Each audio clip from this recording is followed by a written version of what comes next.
You're listening to the I Love You Keep Going podcast with George Haas.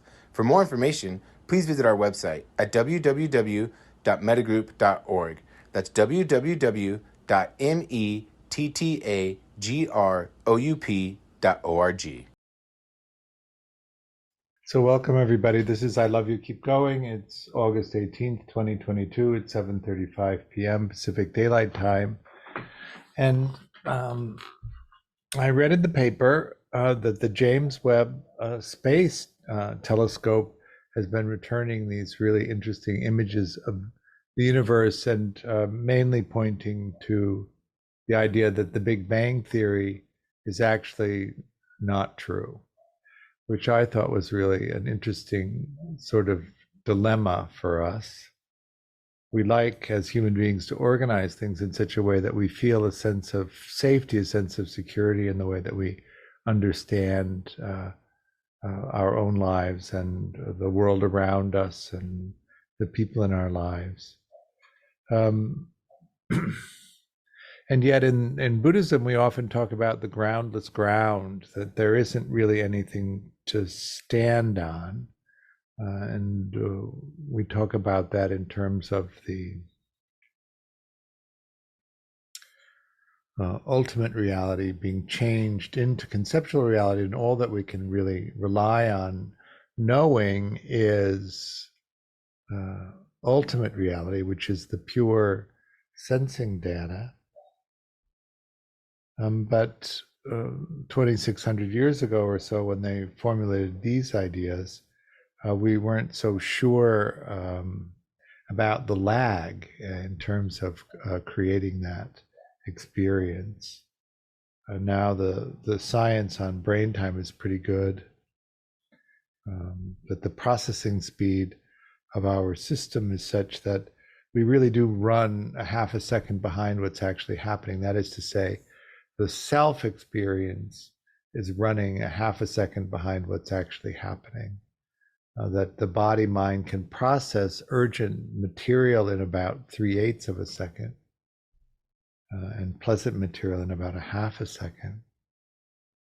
You've heard me say this over and over again if you've sat with me, because I really like the idea of this, that the body mind takes in 11 million bits of data per second, but the self experience is really only 16 bits, 1/6. So we really don't know that much about what's going on anyway. We know the self experience of it. And I think you might even say that the self experience is the audience for you as you wander around the planet doing the stuff that you do, which is really based on your conditioning and the way that you interpret the experiences of things. But not the doer, the performer, the creator of the experience. You really are watching from the place of self, that conscious experience. So what does it really change that the James Webb Space Telescope is bringing back images of the universe, our own, and universes beyond our own, that suggests that the Big Bang Theory isn't true? I'm going to guess that it probably didn't change much for you.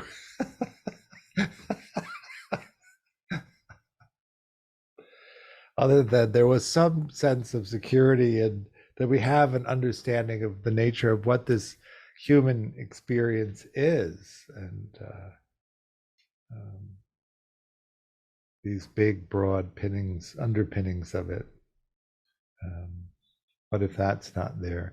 That they're just really these constructions that we make to help us feel a sense of security in a world that's very insecure.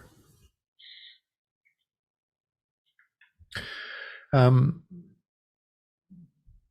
I was 16 or so, and in my group of friends, when our cognitive minds reached the point where we could actually consider the bigger questions: what is my purpose? Why am I here? Why have these things happened to me?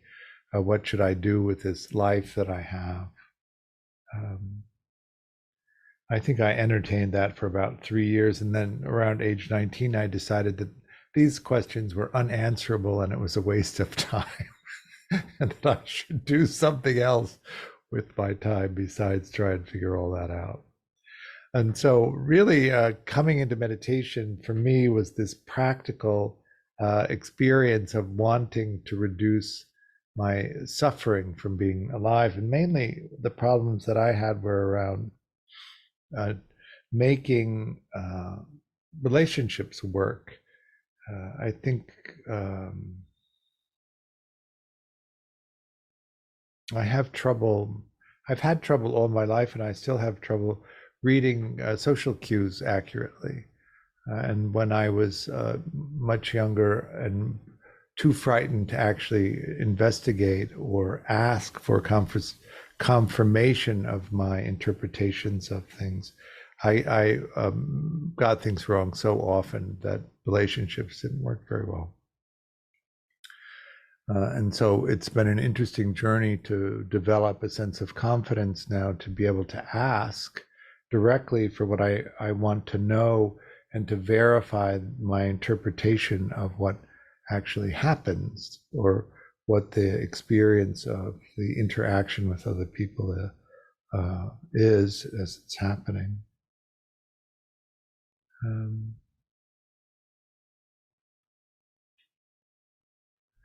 And really coming into this Buddhist frame around it,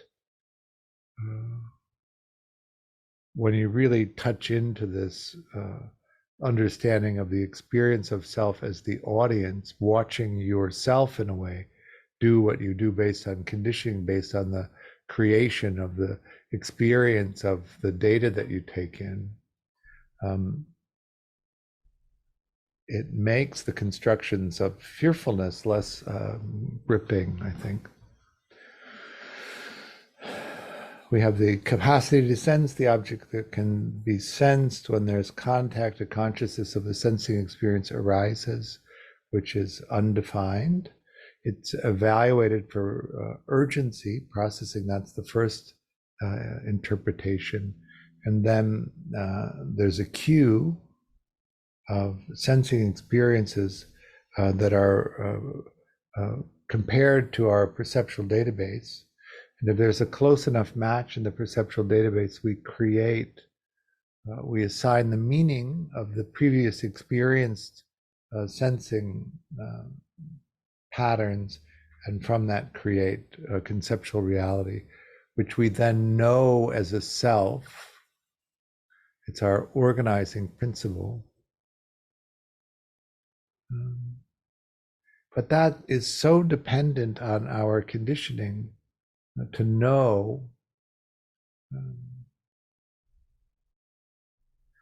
that part of this very practical approach to meditation that I started with was simply to pull all of that apart so that I could watch it happening, so that I could begin this process of ensuring that the experiences that I was creating and understanding were happening was actually an accurate reflection of the data that was coming in and not completely distorted by that. Underneath that, of course, is that sort of layer of fearfulness.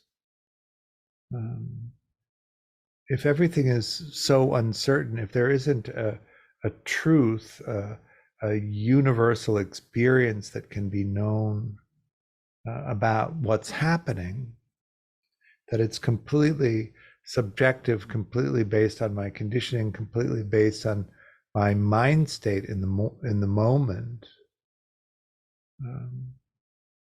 how can I have any kind of sense of safety in this experience?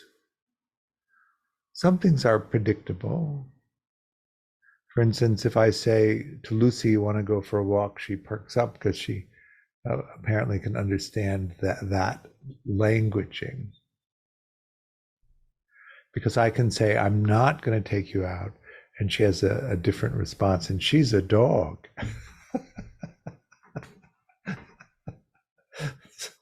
Some of you Some of you have dogs, so you know what I mean. Uh, um,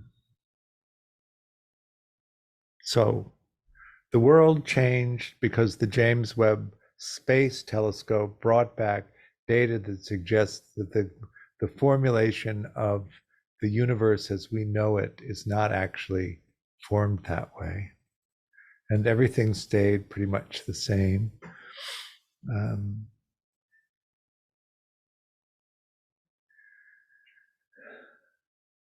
so the deeper I went into my meditation practice, the better I was at tracking the creation of the experiences that I was having, the better I was able to mentalize the basis of the creation of it, that it was based on conditioning. And sometimes if the conditioning was really negative, the quality of conceptual reality carried those negative traces with it. And if the conditioning was better, the experiences were often better. And that it even opened up this I think of it really as this rocking back and forth motion, coming into conceptual reality, understanding what's been created, and rocking back into the data, the pure sensing data, to see whether the interpretation, the creation of conceptual reality matches it well. And if it doesn't match too well, being able to explore what it is that happened in the process of forming it that created a distortion, and then immediately reforming it. If you look at the 16 stages of insight that Mahasi Sayadaw described in his Manual of Insight, the real clear evidence of this back and forth is in the fourth stage, when you're in arising and passing. You can see clearly the arising and passing of all of these events.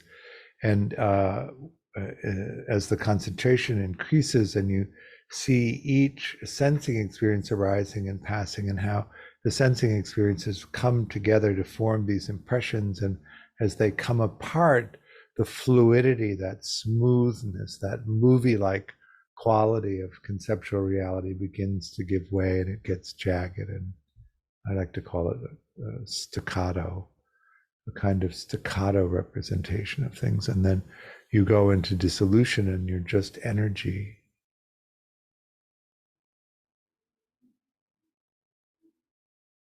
I think that most people's experience, including my own, in that first encounter of that it was really frightening, that the things that we thought, or the things that I thought were solid and reliable, were in fact just representations in energy, that wasn't what was happening.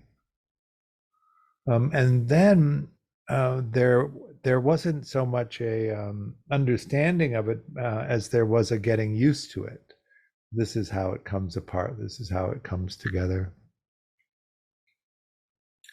And then there's a lightness in it because it's reliable. It comes apart reliably, comes back together reliably. You can get trapped on either side. You can get trapped on the side where everything is fixed and solid, and that's a lot of suffering. And you can get trapped on the other side where nothing actually comes together, and that results in a lot of not much happening. And so then you begin to see the value of this movement into the fixated world, where you can take concerted actions, and the unfixated world where there's no need to do anything. Just be. But in my early practice, and maybe for 20 years of it, it was really very practical and oriented around decreasing the suffering, and orientating myself more toward things that were meaningful. One of the things I've found in the aging process is that as the body becomes less and less vital, it's harder to do as much.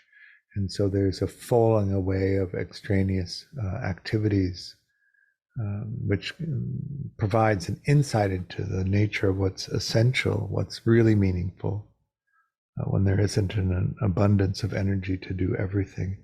And you have to choose what you're doing. You can orient yourself toward the more meaningful.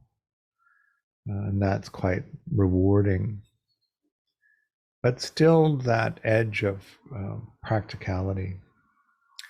It wasn't really until I started practicing with Dan Brown in his pointing out the Great Way style of practicing.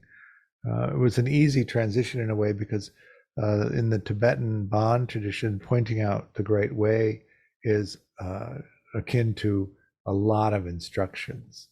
And my main teacher on the Theravada side, or on whatever you call Shinzen's clumping of the traditions, was a lot of instructions, and that's a good way for me to go. I like to have everything explained in great detail, and then I like to move step by step in a sort of organized, systematic way. So a lot of instruction suited me well, and going through those stages,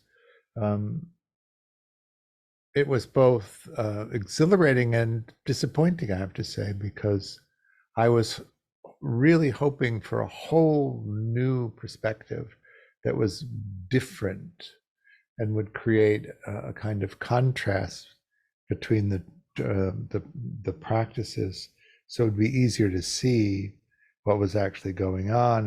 And what I discovered was that they were very similar. Partly because Shinzen, in the way that he's formulated his system, has drawn from a lot of places. And so that pureness of a Theravada practice was never really the way that I was practicing. But in practicing in that very systematic way that Dan taught, opened up an aspect of the practice which I think about as sacredness, which is quite different than the practical pursuit of relieving suffering, and this opening into this vastness of the nature of everything.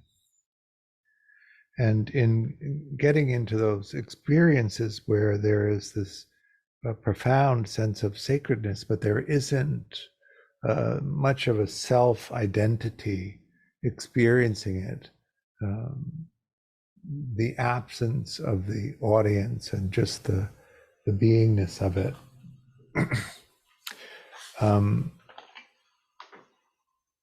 still does not satisfy the sense of self and its craving for an understanding of what actually is happening here. What is the purpose of all of this? What am I doing? And so there's still that edge in practice about satisfying that gnawing sense of self. As I say this, I'm thinking of Shinzen saying that you don't understand this, you get used to the way that it is, and find a way to operate in it. Find a way to operate in this unpredictable reality that you create.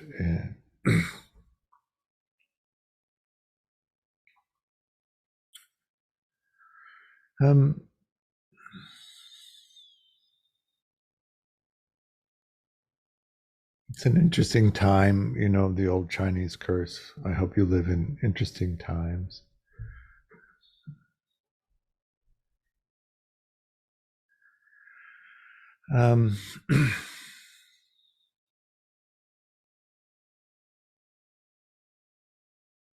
So we practice taking apart the rigid, confining structure of self and beginning to see the utility of it, but the nature of it, that it isn't the doer. And so then opening into a sense of curiosity about who we are and what our conditioning, how our conditioning affects the way that we create the experience that we have.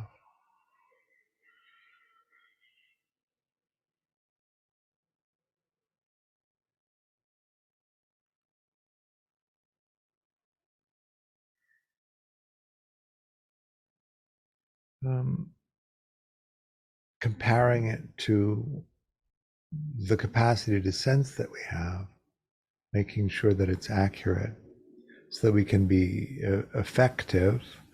When we carry that process forward, the capacity to sense the object that can be sensed, the contact that creates the consciousness of the sensing experience, the evaluation for urgency or pleasantness, the discovering meaning. Of course, if there isn't an experience close enough to match the present moment experience, then imagination is what we use to create a response, to create this this moment of conceptual reality. But either way, if you're drawing from a long history of interpreting a particular sensing pattern in one way, or whether the imagination is creating a new response to something novel, you create a conceptual reality. And part of that process is, how do I respond to this? And then the intention of the response forms, and then the action that you take in response to the intention that you formed. And then the collecting of the data of what actually happened when you took the action that you took, so that you can recreate that process in the next moment.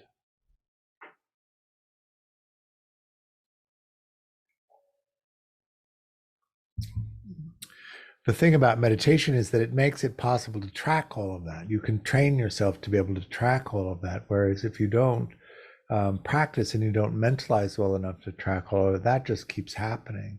And you're just reactive, and you don't have the possibility of reflecting on that process fast enough so that you can avert an unskillful action and replace it with a more skillful action, or recognize that an unskillful action has happened and move to repair it as quickly as you can. So the practical piece is there.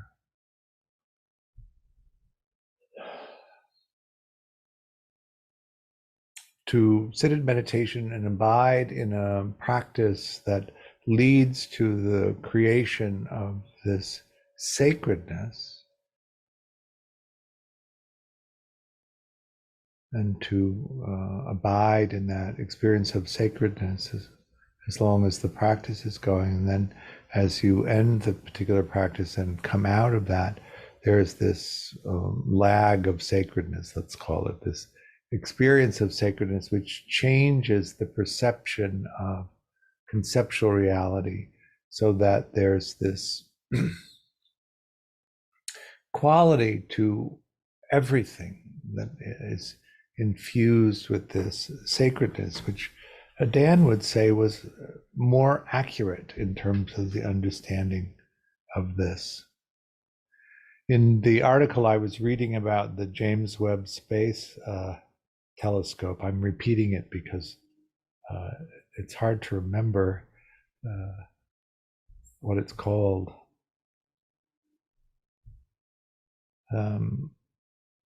If the universe has always been here, that it isn't this cycle of expansion and contraction that ends and begins over and over, then everything has already happened. It reminds me of the concept of reincarnation in Buddhism. When I was up at Mount Baldy listening to Sasaki Roshi's Teishos, talking about how every square inch of earth you've already walked because you've been reincarnated so many times. that you've been mother, you've been father, you've been a child, you've been rich, you've been poor, you've been the boss, you've been the worker, you've been the guard, you've been the prisoner. All of that, which opens up this sense of sacredness, this sense of compassion for all beings as an understanding. But I think I remain agnostic about that. I don't see the evidence of it. When I was in Myanmar, the Sayadaw said to me when I questioned his description of someone flying on the power of metta, that I had a sharp Western mind. And for us, those of us with sharp Western minds, where science has become the miraculous and that the metaphysical miracles are experienced as impossible, that there's a better explanation than the forces of the universe, which we now no longer understand. I have a smile about that. The way the self is always organizing and explaining and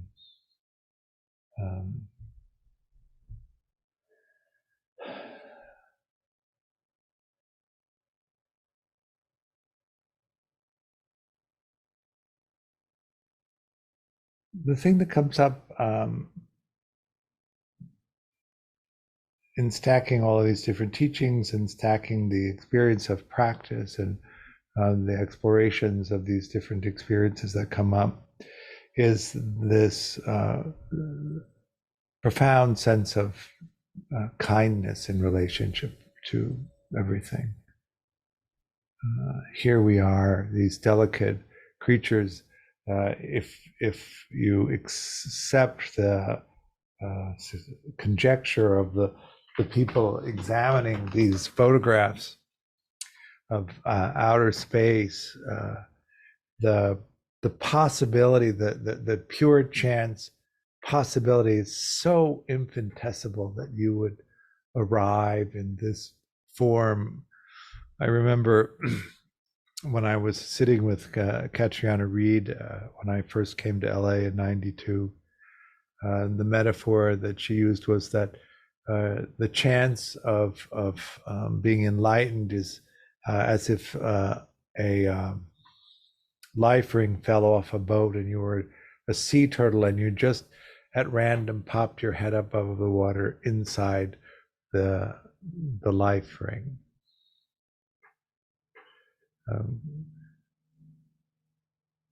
The infinitesimal chance that you would be here in this form at this time just became much greater. If the Big Bang Theory is not correct and the universe has always been here in the sense that we don't know much at all. And here we are, still having to navigate each day as it arises, each hour, each minute.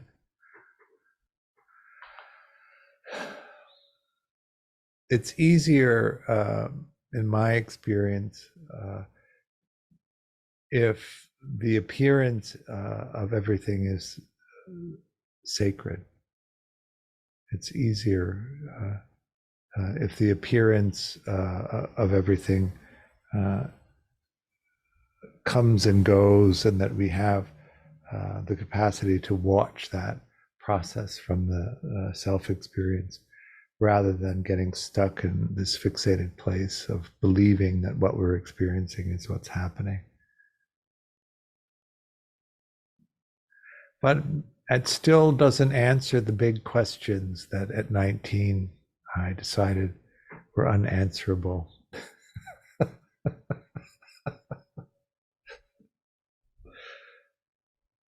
So is there the possibility of equanimity with that, I guess is what I'm asking.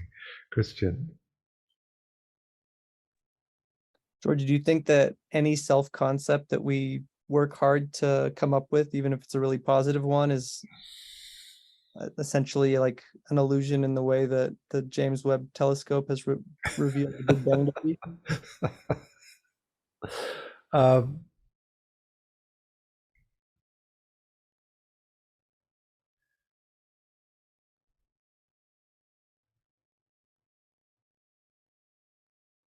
Mainly what I want to say is that uh, as much as we can be kind, that's what we should be doing. Um, I think that in each moment that we create this self-concept, it's it's a, it's a it's an interpretation of what we're already doing. Um, we're watching ourselves from the self-experience in the past, uh, not that far in the past, but just a little bit behind. And so we're already forming the intention, already taking the action, and we're watching that unfold. And so the idea is that we are not the self.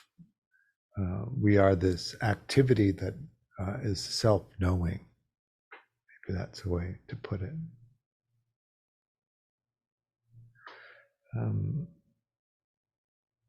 So that there's an openness and a curiosity about what that is actually that we're doing.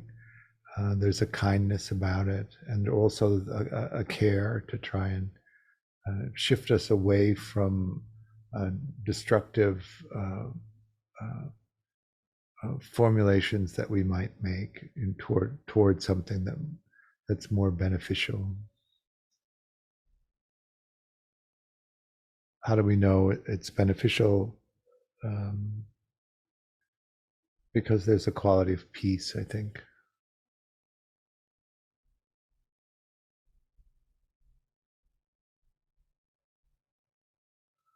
So for myself, what actually is useful is the care, really the care of other people that I'm close to. That's the thing that makes me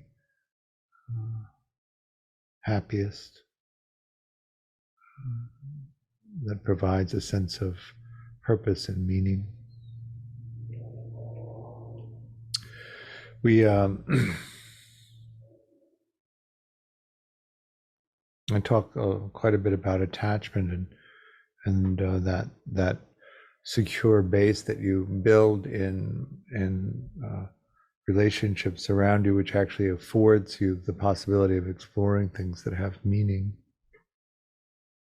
And I notice in the experience of the days that I have, that if I'm engaged in that exploration, it provides a lot of meaning, but it isn't complete. And that the engagement of relationships that support me is not complete either. And so that it's a collection of these pieces that come together to form a sense of maybe it's a willingness to get up and carry on with it, with this activity that it's hard to know the meaning of, or for the self to make sense of the self experience. It doesn't seem to be a problem for the not self part. Abiding in sacredness, there's no need to do anything else. But then the self peace comes back. It's hungry or cold or wanting attention.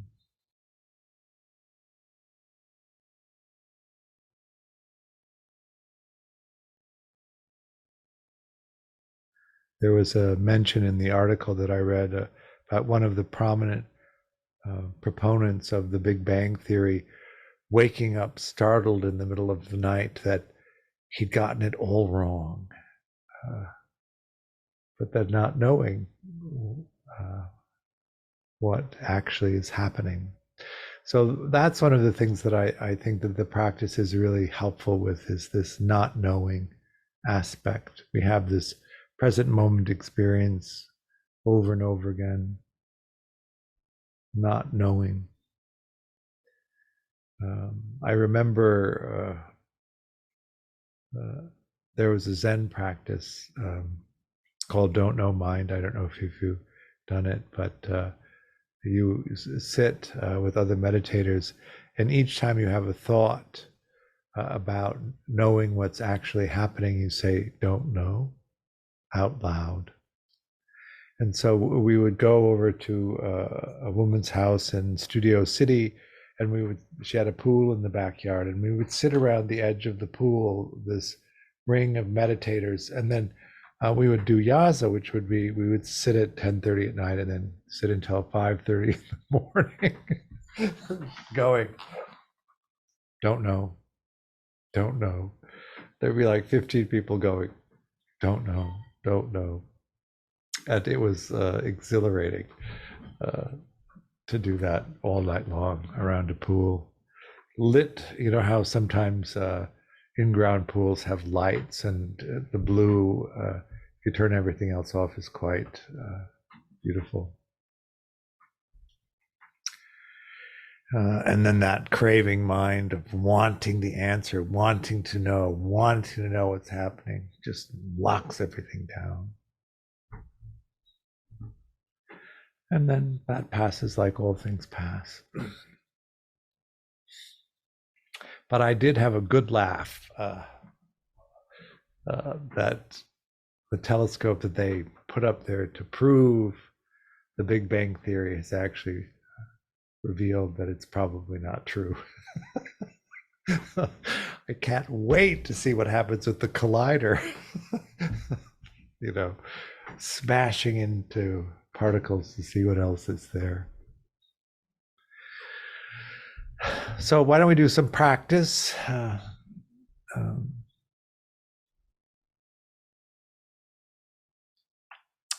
Let's do some Vipassana practice. Something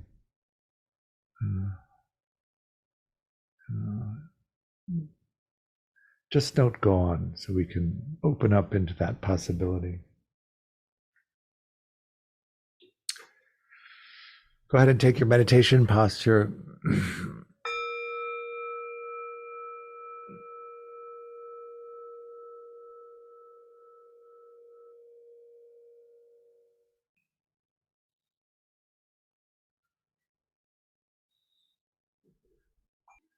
So any comments or questions about the practice we did?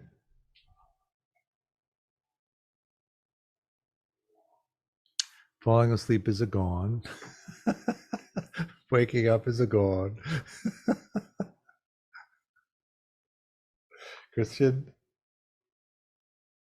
I think I probably know the answer to this, but sometimes there's so much sensation going on that it's like, it's hard to kind of categorize it separately, that like one starts and one ends. Yeah, give up on the ending and just focus on the ends. You mean that there's a flow, say, of visual thinking, and it's hard to know where it ends? Yeah, it's like I would have breath, I'd have sensation with the breath, and then I'd have like a feeling and a sensation. It'd just be like so much stuff piled up. Maybe I just need a little bit more clarity or something. Yeah, and the 3 C's. You can get it wrong, you can be late, you can miss it altogether. Not a problem.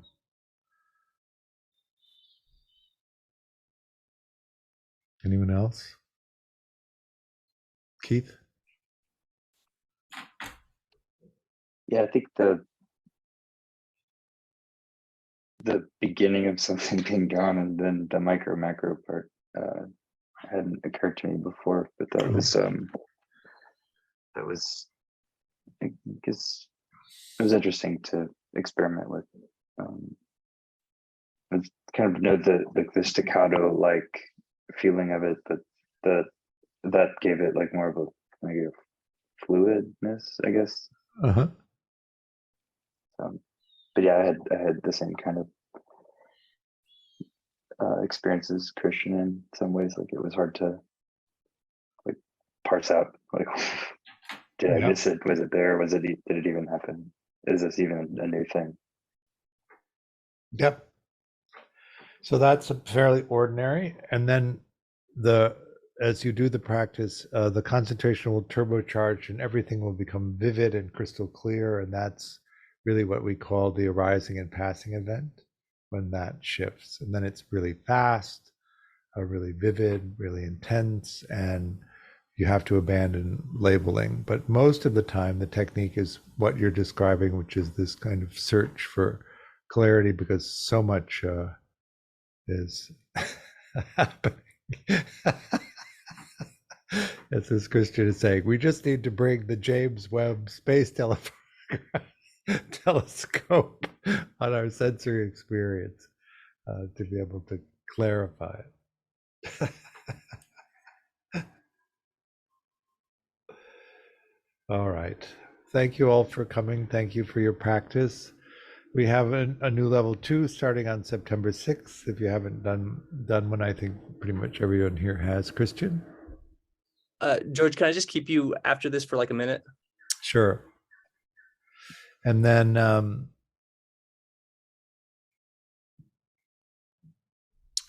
let's see here. We have a retreat October 1st and October 8th. The Seven Circles Retreat Center, where we've been going for the last, I guess, 6 or so years, has succumbed to COVID and is closing. And so this will be the last retreat there. And then I'm thinking that maybe that longer format Metavipassana retreat is something also that we may not do so much of anymore, and focusing more on a shorter form attachment focused retreat. So that if you have a sense of having been on those retreats and it appealed to you and you can come to this one, come, because you may not have another opportunity for that. We're going to start teaching in Central European time in November, and then we'll do a level 2 in Central European time in January, so that if you know somebody who's in Europe that might be interested in doing that, but has been reluctant to stay up all night to participate, this might be something that they could do. And then I think that we're going to go to Vietnam in February and sit a retreat there. So that's what's coming up. I offer the teaching on a dana basis. Dana is the Pali word for generosity. There's a link on the website if you want to make a donation. Any amount is appreciated. It helps support me and also the work that Mettagroup is doing. Thank you for coming, and I hope to see you soon on the path.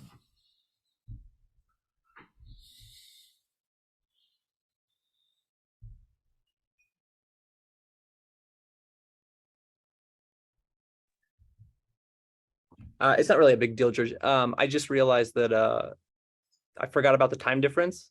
Oh, So 11 to 12 your time is the only time that I pretty much don't have tomorrow. yep, that works. Let's see. So 11 to 12 my time. Yeah. We could do it at 12:30 my time. Okay, that'd be great. All right, great. Cool. All right. Thanks, George. Oh, or we could do it at 4, either one. 12:30 would be great for me. Okay, great. I'll see you then. Okay. All right. Take care. Bye.